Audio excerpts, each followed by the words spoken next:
Assalamualaikum. You are listening Muhammad Hashmi and welcome to MH Computer Academy.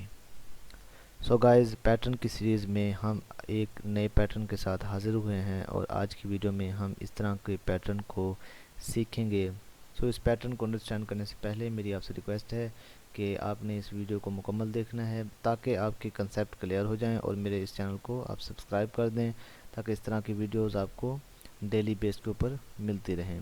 Guys, वक्त ज़ाया किए बगैर चलते हैं आज के टॉपिक की जानिब। सबसे पहले गाइस आपको ये बताना चाहता हूँ कि पैटर्न के अंदर जो हॉरिजॉन्टल लाइंस होती हैं इनको रोज़ बोलते हैं और जो वर्टिकल लाइंस होती हैं इनको हम कॉलम बोलते हैं। इस पैटर्न के अंदर हमारे पास number of 5 rows and 5 columns हैं।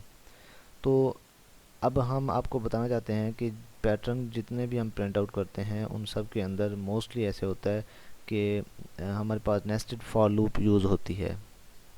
अब हम यहाँ पे एक फॉर लूप बना लिख लेते हैं। यहाँ पे ये देखें, मैं यहाँ पे लिख लेता हूँ कि फॉर लूप, और इसके अंदर जो है ना हम इसको इनिशियलाइज़ करा देते हैं, इंट आर दे देते हैं, यानी ये रिप्रेजेंट करेगा नंबर ऑफ़ रोज़ को। आर इज़ लेस देन और equal to 5 and r plus plus. ठीक है, हमने इसको क्लोज कर दिया। अब यहाँ से इसकी बॉडी स्टार्ट होगी और यहाँ से हम लिखते हैं for loop nested for loop, और इसको हम लिखते हैं int c is equal to 1 and c is less than और इक्वल टू 5, और उसके बाद लिखना है c प्लस प्लस।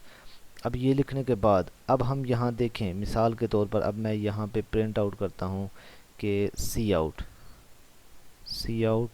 यहाँ पे मैं लिखता हूँ स्टैटिक, और इसके बाद मैं क्या करता हूँ एंडल, और ये देखें अब जो बॉडी है इसकी वो यहाँ पे अगर मैं कर दूँ क्लोज़, यानी दो ब्रेसेस लगा दूँ, एक यहाँ पे लगा दूँ, एक उससे नीचे वाली।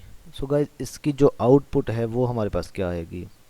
पेंसिल से मैं आपको ड्रा करके दिखाता हूँ। तो जब इसको हम प्रिंट आउट करेंगे तो हमारे पास क्या आएगा, जब हमारे पास रो 1 चलेगी, ये रो हमारे पास ये 1 आ गई, यहाँ पे स्टैटिक प्रिंट हो जाएगा, और ये कॉलम की वैल्यू 1 होगी, ये ट्रू होगी कंडीशन, और ये क्या हो जाएगा 1 हो जाएगा प्रिंट। उसके बाद अब ये जब तक यहाँ से नहीं निकलेगा इसके अंदर इंक्रीमेंट नहीं होगा, यानी जब तक यहाँ से इसकी बॉडी में से ये जो कंट्रोल है वो नहीं बाहर आएगा तो तब तक ये काम नहीं करेगा, यानी इसके अंदर इंक्रीमेंट नहीं होगा। इसके बाद ये क्या करेगा, यहाँ पे एक और स्टैटिक प्रिंट करेगा, फिर यहाँ पे प्रिंट करेगा, फिर यहाँ पे प्रिंट करेगा। अब जब c की वैल्यू हमारे पास 6 आ जाएगी तब वो नेक्स्ट लाइन पे चला जाएगा।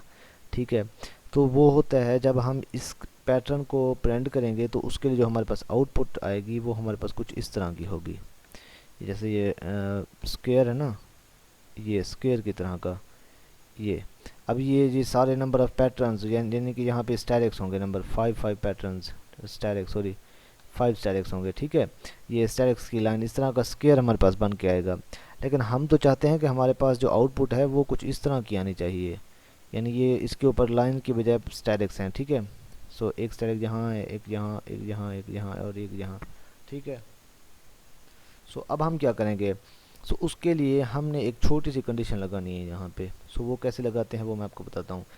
आप इन पैटर्न्स को देखें, देखिए हमारे पास ये जो स्टैटिक्स है ना, ये वो स्टैटिक्स हैं जिसके अंदर हमारे पास नंबर ऑफ़ रोज़ और नंबर ऑफ़ कॉलम्स जो हैं वो हमारे पास इक्वल हैं। मिसाल के तौर पर अब देखें, first row first column, second row second column, third row third column, fourth row fourth column, fifth row fifth column. अब इनका काम तो हो गया, लेकिन ये वाले जो हैं ये हमारे पास रहते हैं, इनका पता नहीं है कि इनकी वैल्यूज़ क्या बनती हैं हमारे पास। ठीक है, तो इसको हमने अंडरस्टैंड करना है, तो उसका जो मेथड है वो मैं आपको बताना चाहता हूँ। अब देखिए यहाँ पे हम एक कंडीशन लिखेंगे, कौन सी कंडीशन वो मैं आपको यहाँ पे बताता हूँ। देखें हम यहाँ पे एक कंडीशन लिखेंगे कि इफ़, और यहाँ पे जो नंबर ऑफ़ रोज़ हैं वो इक्वल हों किसके, नंबर ऑफ़ कॉलम्स के। ये कंडीशन हो गई। अब इस कंडीशन में क्या होगा, इस कंडीशन में ये होगा कि ये जो हमारे पास ये लाइन है ये सारी प्रिंट आउट हो जाएगी। अब बाकी बचती है ये वाली, तो इसका हमारे पास क्या मेथड होगा, इसका मेथड ये है कि जो हमारे पास, अब देखें ये कौन सा कॉलम है, फर्स्ट, ये फिफ्थ है, और रो कौन सी है, फर्स्ट रो है। तो अब देखें यहाँ पे ये फिफ्थ कॉलम है और रो कौन सी है, फर्स्ट। अब इन दोनों को ऐड कर दें तो कितना बनता है, 6, यानी 6 नंबर हमारे पास आते हैं। और ये देखें इसकी लेंथ कितनी है, ये 5 है। अगर 5 के अंदर हम एक और ऐड कर दें, यानी n की जो वैल्यू होगी ना उसके अंदर आप ऐड कर देंगे तो वही हमारे पास बनेगा। अब देखें n जो है यहाँ पे मिसाल के तौर पर 5 है, तो 5 + 1 6, यानी जब ये कंडीशन होगी तो ये इसको प्रिंट करेगा। फिर उसके बाद यहाँ कितना बनता है, यहाँ पे बनता है 4 और यहाँ पे क्या होगा 2, 4 + 2 6, ये भी ट्रू हो जाता है। फिर यहाँ पे कितना है 3, ये तो हो गया ना। और उसके बाद ये है हमारे पास, तो यहाँ पे नंबर ऑफ़ रोज़ को कितनी है, 4th रो है और जो है सेकंड हमारे पास क्या है, कॉलम है, तो ये भी 6 बनता है। और यहाँ पे देखें आपके ये 5th रो है हमारे पास और फर्स्ट कॉलम है, ठीक है, तो ये भी 6 बनता है, तो ये इस कंडीशन के इक्वल हो जाएगा। तो हम इसको इस तरह लिखते हैं कि आर जो है row plus column is equal to, ये किसके इक्वल हो, जो हमारे पास जहाँ n हो, यानी अगर यूज़र एंटर करे नंबर ऑफ़ लेंथ एंटर करे, नंबर ऑफ़ लेंथ जो है पैटर्न्स की वो एंटर करना चाहे तो वो तो एक वेरिएबल लेगा। तो अगर आपने वेरिएबल लिया तो आप इस यहाँ पे वेरिएबल लिख दें, अदरवाइज़ जो नंबर है तो आप नंबर के अंदर एक ऐड करके लिखते हैं। आप इसको n+1 भी लिख सकते हैं अगर आपके पास वेरिएबल है, और अगर वेरिएबल नहीं है तो फिर यहाँ पे इसकी लेंथ कितनी है 5, 5 + 1 6 बनेगा, तो आपने 6 लिख देना है। सो अगर आप जब आप ये लिखेंगे तो हमें क्या देगा, पैटर्न ये देगा, लेकिन पैटर्न ये नहीं देगा। क्यों नहीं देगा, क्योंकि हमने यहाँ पे स्पेस नहीं दिया हमने, क्योंकि बाकी जगहों पे तो स्पेस देना है ना। तो हम क्या करेंगे, हम यहाँ पे एक और यहाँ पे लिख लेते हैं कि एल्स पार्ट लिख लेते हैं यहाँ पे कि वो हमें क्या शो करवा दे, स्पेस शो करवा दे, ठीक है। तो ये हमें टास्क वो परफॉर्म करवा दे, तब जाके हमारे पास इसका काम जो है वो हो जाएगा। अब देखें यहाँ पे ये कंडीशन हो गई, इसको हमने क्लोज़ भी करना था, सॉरी, तो यहाँ पे मैं इसको क्लोज़ कर देता हूँ। और यहाँ पे ये जो एंडल है ना, ये हमारे पास नहीं आएगा, तो इसको हम यहाँ से इरेज कर देते हैं। सो इसके लिए हम यहाँ से हम इरेजर लेंगे और यहाँ से हम इसको इरेज कर देते हैं यहाँ पे, क्योंकि ये फिर नेक्स्ट लाइन पे चला जाएगा और फिर कंट्रोल जो है ना हर दफ़ा हमें नेक्स्ट लाइन पे ये शो करा देगा। तो अब हम क्या करते हैं, हम यहाँ पे एक और ये सेमीकोलन लेंगे और जो एंडल है वो हमने इस नेस्टेड जो है नेस्टेड फॉर लूप, इसकी बॉडी के बाहर लिखना है यहाँ पे। तो हम यहाँ पे लिखेंगे सी आउट एंडल, यानी एक लाइन वो प्रिंट कर जाए उसके बाद फिर वो नेक्स्ट लाइन पे जाए। तो हम इस प्रोग्राम को जो है ना वो प्रैक्टिकली परफॉर्म करके देखते हैं। सो गाइस, आपने वीडियो को मुकम्मल देखना है, तो अब हम इसको प्रैक्टिकली देखते हैं। तो हम यहाँ पे क्या करते हैं, एक फ़ाइल सेव करते हैं इसको जल्दी से, और यहाँ पे हम इसका स्ट्रक्चर लिख लेते हैं। ये हमने इसका स्ट्रक्चर लिख लिया। अब हम यहाँ पे इसको प्रोग्राम को लिखते हैं। तो इसमें हम क्या करेंगे, यहाँ पे हम लिखना स्टार्ट करते हैं। So for loop int R यानी number of rows is equal to 1 से स्टार्ट हो, और आर इज़ लेस देन और इक्वल टू 5, और उसके बाद आर प्लस प्लस। सो इसके अंदर हमने क्या करना है, हमने एक और फॉर लूप लगा देना है और यहाँ पे इसको इनिशियलाइज करना है। Int column c is equal to 1 and c is less than और इक्वल टू 5। सो यहाँ पे लिखना है सी प्लस प्लस। अब ये हमारे पास आ गया, उसके बाद इसकी बॉडी, और उसके बाद हम यहाँ पे इसको प्रिंट कर देंगे स्टैटिक। तो जब हम स्टैटिक प्रिंट करेंगे तो मैं आपको दिखाता हूँ इसकी आउटपुट क्या आएगी। सो देखें गाइज, इसकी जो आउटपुट है वो एक ही लाइन के अंदर आ रही है। इसकी वजह क्या है, आप इसको अंडरस्टैंड करने की कोशिश करें। देखें, उसने यहाँ पे प्रिंट किया, उसके बाद नेक्स्ट लाइन पे नहीं गया।